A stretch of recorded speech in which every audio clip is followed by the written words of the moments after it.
بسم اللہ الرحمن الرحیم۔ السلام علیکم۔ اپنی کتاب انگریزی زبان پر چند خطوط میں والٹیئر ایک واقعہ بیان کرتا ہے کہ 1726 عیسوی میں انگلستان میں اپنے قیام کے دوران اس نے چند اہل علم لوگوں کو آپس میں اس سوال پر بحث کرتے پایا کہ سیزر، سکندر، تیمور لنگ اور کروم ویل میں سے کون سب سے عظیم ہے۔ ایک شریک محفل نے کہا کہ سر آئزیک نیوٹن بلا شبہ سب سے عظیم انسان ہے۔ والٹیئر نے اس کی رائے سے اتفاق کیا۔ اس کا خیال تھا کہ یہ عزاز اسی کو زیب دیتا ہے جس نے سچائی کی طاقت سے ہمارے اذہان کو مطیع کیا، نہ کہ ان لوگوں کے لیے جنہوں نے تشدد سے ہمیں اپنا اسیر بنایا۔ اول الذکر لوگوں سے ہمیں عقیدت ہے۔ آیا والٹیئر واقعی اس امر پر متفق تھا کہ سر آئزیک نیوٹن بنی نوع انسان میں سے سب سے عظیم ہے، یا محض ایک فلسفیانہ موشگافی کر رہا تھا؟ تاہم اس حقائق سے ایک دلچسپ سوال پیدا ہوتا ہے کہ زمین پر کروڑہا انسانوں میں سے وہ کون لوگ تھے جنہوں نے تاریخ کے دھارے پر سب سے زیادہ اثرات مرتب کیے؟ یہ کتاب اسی سوال کا میرا جواب ہے۔ یہ ان 100 تاریخی شخصیات کی میری فہرست ہے جو میرے خیال میں انتہائی متاثر کن ثابت ہوئیں۔ میں بااصرار یہ بات کہوں گا کہ یہ تاریخ کی انتہائی متاثر کن شخصیات ہیں، نہ کہ انتہائی عظیم۔ مثال کے طور پر میری فہرست میں سٹالن جیسے بے انتہا متاثر کن مگر عیار اور سنگ دل انسان کے لیے بھی جگہ موجود ہے، لیکن درویش صفت مدر کیبرینی کے لیے گنجائش نہیں بنتی۔ اس کتاب کے پیش نظر یہ بات ہے کہ وہ کون سے 100 افراد ہیں جنہوں نے تاریخ اور دنیا کے نظام کو سب سے زیادہ متاثر کیا۔ میں نے مرتبے کے اعتبار سے ان 100 افراد کی ترتیب دی ہے، یعنی اس جملہ اثر کے تناظر میں، جو ان میں سے ہر ایک نے انسانی تاریخ اور دیگر انسانوں کی روزمرہ زندگی پر ڈالا۔ ان غیر معمولی لوگوں کا یہ گروہ چاہے کتنا ہی نفیس یا قابل ملامت ہو، مشہور ہو یا گمنام ہو، تند مزاج یا منکسر ہو، یہ دلچسپ ضرور ہے۔ یہ وہ لوگ ہیں جنہوں نے ہماری زندگیوں کو متشکل کیا اور ہماری دنیا کو نئے سرے سے ترتیب دی۔ ایسی فہرست ترتیب دینے سے قبل ایسے بنیادی اصول وضع کرنا ضروری ہے کہ کون اس میں شمولیت کا اہل ہے اور کن بنیادوں پر۔ اولین قانون تو یہ ہے کہ صرف حقیقی طور پر موجود لوگ ہی شخصی تجزیہ کے قابل ہیں۔ بعض اوقات اس اصول کا انطباق ذرا دشوار ہو جاتا ہے۔ مثال کے طور پر کیا چینی درویش لاؤ تسو واقعی موجود تھا، یا وہ محض ایک اسطوراتی ہستی ہے؟ ہومر کے متعلق آپ کا کیا خیال ہے، اور ایسپ کے بارے میں جو معروف زمانہ ایسپ کی حکایات کا مصنف ہے؟ ایسی مثالوں میں جہاں حقائق ابہام کے پردے میں گم ہوں، وہاں میں قیاس آرائی کرتا ہوں جو باہر کیف ایک با علم قیاس ہوتا ہے، یعنی میں انہی موجود معلومات پر تکیہ کر لیتا ہوں۔ گمنام لوگ بھی اس فہرست میں شمولیت کے اہل نہیں ہیں۔ ظاہر ہے جس شخص نے پہیہ ایجاد کیا، جو بلا شبہ کوئی ایک ہی تھا، وہ بہت اثر آفرین شخص تھا، غالباً اس فہرست میں موجود بیشتر لوگوں سے کہیں زیادہ اثر انگیز۔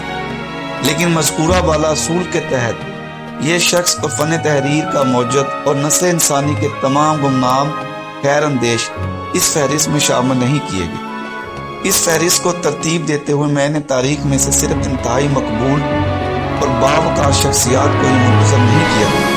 یہ مقبولیت جو ہر ذات یا کردار کی پختگی ہی کسی شخص کی اثر انگیزی کو ثابت کرنے کے لیے کافی نہیں ہے۔ Benjamin Franklin, Martin Luther King Junior, Babe Ruth اور حتیٰ کہ لیونارڈو ڈا ونچی کو بھی اس فہرست سے باہر ہی رکھا گیا ہے۔ البتہ ان میں سے چند ایک دوسری مختصر فہرست میں ضرور شامل ہوئے۔ دوسری جانب اثر انگیزی کا تعلق ہمیشہ کریم النفسی کی صفت سے نتھی نہیں ہوتا۔ سو ہٹلر جیسا ایک سفاک انسان فہرست میں شامل ہونے کے معیار پر پورا اترتا ہے۔ یہاں جس اثر انگیزی کی بابت گفتگو ہوئی ہے وہ عالمی درجہ کی ہے، لہذا بہت سی ایسی غیر معمولی سیاسی ہستیاں ہیں جن کی اثر پذیری علاقائی حدود میں ہی تھی، اس فہرست میں شامل نہیں ہے۔ لیکن ایک ملک پر گہرے اثرات قائم کرنا زیادہ وقی ہے، بنسبت تمام دنیا کو غیر پائیدار انداز میں متاثر کرنے کے۔ سوروس کا پیٹر اعظم، جس کی اثر پذیری ابتدائی طور پہ اس کے اپنے ملک تک محدود تھی، اس فہرست میں شامل ہے۔ میں نے اس فہرست کو محض ان افراد تک ہی محدود نہیں رکھا جنہوں نے موجودہ انسان ہی کو متاثر کیا، گزشتہ نسلوں کو بھی برابر درجہ دیا گیا ہے۔ مستقبل کے بارے میں کیا کہا جا سکتا ہے؟ اس کتاب میں عورتوں اور مردوں کا نام درجہ وار لکھتے ہوئے میں نے اس اثر پذیری کو بھی ملحوظ خاطر رکھا ہے جو آنے والی نسلوں اور واقعات کی نسبت ہوگی۔ مستقبل کے متعلق ہمارا علم بہت محدود ہے۔ یہ امر واضح ہے کہ میں اس شے کے متعلق کسی طرح کی اثر پذیری کا درست تجزیہ نہیں کر سکتا جو ہنوز کسی حتمی صورت میں ظاہر نہیں ہوئی۔ ہاں، محتاط اندازے کے ساتھ کچھ کہا جا سکتا ہے، جیسے یہ کہ برقیات ابھی مزید 500 برس تک اہم رہے گی۔ فراڈے اور میکس ویل جیسے سائنسدانوں کی حاصلات ہمارے آنے والی کئی نسلوں کی روزمرہ کی زندگی کو متاثر کرتی رہیں گی۔ یہ فیصلہ کرتے ہوئے کہ کس شخص کو کیا درجہ دیا جائے، میں اس تاریخی تحریک کی وقت پر بطور خاص اصرار کرتا ہوں جس سے وہ شخص متعلق رہا۔ عام لفظوں میں ہم یوں کہیں گے کہ بڑی تاریخی کامیابیاں فرد واحد کی کاوش کا نتیجہ نہیں ہوتی ہیں، کیونکہ اس کتاب کا تعلق فرد سے ہے، یعنی انفرادی اثر پذیری سے۔ اس لیے میں نے کوشش کی ہے کہ میں ان کامیابیوں میں تمام شرکاء کے فردن حصہ کو واضح کر دوں۔ افراد کو اسی انداز میں درجہ وار ترتیب نہیں دیا جا سکتا جس انداز سے ان سے متعلق اہم واقعات اور تحریک کی افادیت کا تعین کیا جاتا ہے۔ کہیں ایک جگہ پر ایک شخص کو جو کسی اہم واقعے یا تحریک کی وقوع کا واحد ذمہ دار ہے، اس شخص کی نسبت کہیں کم مرتبہ دیا گیا ہے جس نے کسی زیادہ وسیع تحریک میں کہیں کم اہم کردار ادا کیا ہو۔ اس کی ایک ممتاز مثال حضرت محمد صلی اللہ علیہ وسلم کو عیسیٰ مسیح سے بلند درجہ دینے سے متعلق ہے۔ اس کی وجہ میرا اپنا یہ عقیدہ ہے کہ اسلام کی تشکیل میں ان کا ذاتی اثر کہیں زیادہ نمایاں ہے بنسبت عیسائیت کی حیث سازی میں عیسیٰ علیہ السلام کے کردار کے۔ تاہم اس کا یہ ہرگز مطلب نہیں کہ حضرت محمد صلی اللہ علیہ وسلم عیسیٰ علیہ السلام سے زیادہ عظیم انسان ہیں۔ کچھ ایسے مارکے بھی ہیں جن کا صحرا ایک سے زائد افراد کے سر بنتا ہے، لیکن ان میں سے کوئی ایک بھی انتہائی وقت کا حامل نہیں ہوتا۔ اس کی ایک عمدہ مثال گولہ بارود کا پھیلاؤ ہے، ایک دوسری مثال تحریک آزادی نسواں کی ہے۔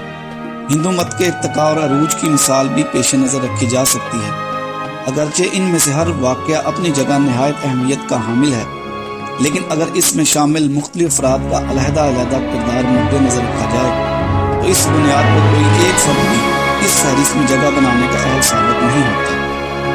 تو کیا پھر یہ دانش مندی ہوگی کہ ان واقعات سے متعلق نمائندہ شخصیت کا انتخاب کر لیا جائے اور پھر اسے تمام تر اعزاز کا حقدار تسلیم کیا جائے؟ میرا خیال ہے ایسا درست نہیں ہوگا۔ ایسے ہی عمل کے نتیجے میں ہندو فلسفی شنکر ہندو مت کے نمائندے کی حیثیت سے فہرست کے ابتدائی ناموں میں شامل ہوگا، لیکن شنکر خود تو مقبول نہیں تھا۔ اسے فی الواقع ہندوستان سے باہر جانا ہی نہیں جاتا، نہ ہی وہ غیر معمولی طور پر متاثر کن تھا۔ اسی طور پر مشین گن کے ابتدائی نمونہ کے موجد رچرڈ گیٹلنگ کو البرٹ آئنسٹائن سے بلند مرتبہ دینا بھی نادانی ہوگی، جو خالصتاً اس بنیاد پر تھا کہ اسلحہ بارود کا ارتقاء اضافیت کے نظریہ کی تشکیل سازی سے بدرجہ وقی ہے۔ ایسی تمام مثالوں میں نے فیصلہ کیا کہ میں ہم درجہ لوگوں میں سے اولین کو منتخب کرنے کی حکمت عملی سے اجتناب برتوں گا۔ اس کتاب میں شامل ہر مرد یا عورت اپنی حقیقی اثر پذیری کی ہی بنیاد پر منتخب کیا گیا ہے، نہ کہ کسی اہم تحریک کے ایک نمائندہ کی حیثیت سے۔ جن مثالوں میں دو افراد نے باہمی معاونت سے مشترکہ طور پر کوئی مارکہ کیا ہے، وہاں ایک خاص اصول کا اطلاق کیا گیا ہے۔ مثال کے طور پر ہوائی جہاز کی ایجاد میں آرویل اور ولبر رائٹ نے یوں مشترکہ طور پر کام کیا ہے کہ ان کے جدا کردار کا تعین ناممکن ہے۔ اس مثال میں ہر فرد کے حصے کا آزاد کا جدا تعین کر کے انہیں فہرست میں مختلف مراتب پر فائز کرنا غیر اہم ہو جاتا ہے۔ اس کے بجائے یہ بہتر ہے کہ دونوں کو ایک ساتھ فہرست میں داخل کیا جائے۔ رائٹ بھائیوں ہی کی طرح کارل مارکس اور فریڈرک اینگلز کا ذکر بھی ایک باب میں کیا گیا ہے، جبکہ باب کا عنوان مارکس کے نام پر ہے، کیونکہ میرے نقطہ نظر کے مطابق مارکس کی افضلیت اپنے ساتھی کی نسبت زیادہ ہے۔ ایسی ہی چند دیگر مشترکہ مسائی کو بیان کیا گیا ہے۔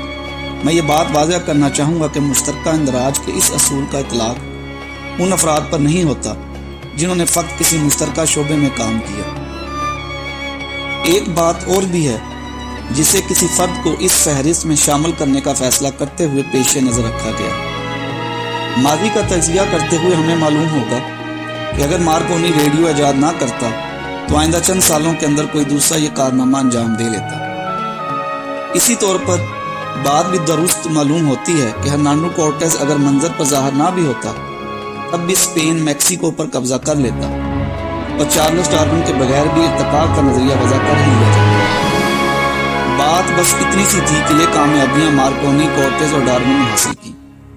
ان تینوں اصحاب کے نام اپنے کارناموں کے حوالے سے فہرست میں شامل ہیں، جبکہ اس حقیقت کو کہ ایسا باہر طور ہی ہو جانا تھا نظر انداز کر دیا گیا ہے۔ دوسری جانب چند خاص لوگوں کے سبب چند واقعات رونما ہوئے جو بغیر ان کے ممکن نہیں تھا۔ یہ ایک عجیب ملا جلا گروہ ہے جس میں چنگیز خان، بیتھوون، حضرت محمد صلی اللہ علیہ وسلم اور ولیم فاتح شامل ہیں۔ ان لوگوں کے مقام اور مرتبہ کا تعین کرتے ہوئے ان کے انفرادی کارناموں کو اصل بنیاد بنایا گیا، کیونکہ انفرادی طور پر یہ احباب صحیح معنوں میں انتہائی اثر انگیز ثابت ہوئے ہیں۔ اس دنیا میں آباد اربوں لوگوں میں سے ہر 10 لاکھ میں سے فقط ایک نمائندہ فرد کا انتخاب کر کے ایک ضخیم سوانحی لغت ترتیب دی گئی ہے۔ غالباً 20,000 اشخاص اپنی کامیابیوں کے بل پر ان سوانحی لغات میں جگہ پا چکے ہیں۔ ان کے 1% کا بھی نصف حصہ ہماری فہرست میں جگہ پا سکا ہے۔ سو میرے خیال میں اس فہرست میں شامل ہر شخص تاریخ کی ایک یادگار ہستی ہے۔ ظاہر ہے کہ اس فہرست میں شامل باکمال عورتوں کی تعداد کی نسبت انسانی معاملات پر عورتوں کے اثرات اور انسانی تہذیبی ارتقاء میں ان کا کردار کہیں زیادہ وسیع ہے، لیکن متاثر کن شخصیات کے کہکشاں فطری طور پر ان لوگوں پر مبنی ہوگی جو اعلیٰ جوہر کے حامل بھی تھے اور جنہیں اس جوہر کو بروئے کار لانے کے مواقع بھی ملے۔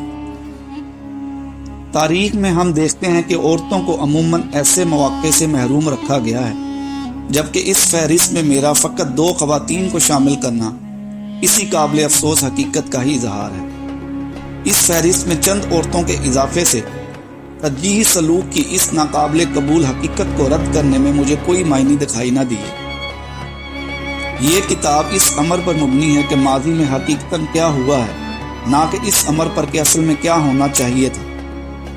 ایسی ہی بیشتر مثالیں ان متعدد نسلی اور علاقائی گروہوں کی بابت بھی پیش کی جا سکتی ہیں جن میں شامل افراد کو ماضی میں ہر لحاظ سے تہی دست رکھا گیا۔ میں یہ بات بااصرار کہہ چکا ہوں کہ اس کتاب میں افراد کی شمولیت کی واحد کسوٹی ان کی اثر پذیری ہے۔ بلا شبہ اس کے سوا کسی دوسرے معیار پر غیر معمولی افراد کی ایک فہرست تشکیل دی جا سکتی ہے، جیسے شہرت، وقار، استعداد ذہنی، ہمہ گیریت اور کردار کی نفاست وغیرہ۔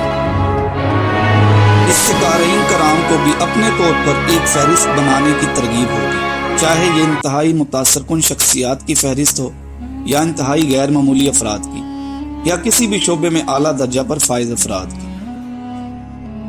مجھے تو 100 انتہائی اثر انگیز شخصیات پر مشتمل اس کتاب کی تشکیل سازی بہت دلچسپ اور حیران کن محسوس ہوئی ہے۔ مجھے یقین ہے کہ آپ خود بھی ایسی فہرست یا فہرستیں ترتیب دینے کی ذہنی مصروفیت سے محفوظ ہوں گے۔ ضروری نہیں ہے آپ کی فہرست میری فہرست سے مماثل ہو۔ مثلا آپ چاہیں تو آپ ماضی کے سوا انتہائی طاقتور انسانوں کی فہرست مرتب کریں یا 100 انتہائی سحر آگین شخصیات کی، لیکن اگر آپ بھی 100 انتہائی متاثر کن افراد کی فہرست وضع کرنا چاہیں تو مجھے امید ہے کہ جس انداز میں اس نے مجھے تاریخ کو ایک جدا زاویہ نگاہ سے دیکھنے کے اہل بنایا، آپ کا تجربہ بھی مختلف نہ ہوگا۔